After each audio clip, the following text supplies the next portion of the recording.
est-ce qu'un changement du système de retraite vers une part beaucoup plus grande de capitalisation au détriment de la répartition vous paraît-il concevable, voire nécessaire à l'avenir ? La capitalisation, nous en faisons depuis des années. C'est un peu comme M. Jourdain avec la prose. La capitalisation, ça commence par l'assurance vie. Et la France est championne de l'assurance vie. Et les Français ont toujours considéré qu'il fallait avoir de l'épargne pour faire face à la situation au moment de la retraite.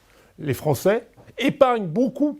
Nous avons un taux d'épargne qui est aux alentours aujourd'hui de 18% du revenu disponible brut. Nous sommes avec les Allemands ceux qui épargnent énormément avec deux objectifs. L'épargne de précaution, c'est pour faire face à des besoins de court terme et également et surtout à l'épargne pour la retraite. C'est un des grands vecteurs de l'épargne en France, que ce soit sous la forme de l'acquisition de la résidence principale, que ce soit via l'assurance vie et depuis quelques années via des produits spécifiques d'épargne retraite comme le PER, le plan d'épargne retraite.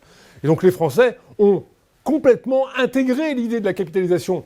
Il y avait autrefois des barrières idéologiques, mais c'était avant tout de la façade. Car quand on pose la question aux Français, est-ce que vous êtes pour ou contre une dose de capitalisation, ils ont toujours répondu oui.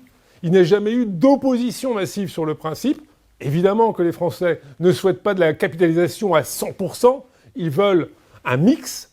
Capitalisation et répartition, ce sont les deux piliers de la retraite en France et cette enquête confirme cette forte aspiration.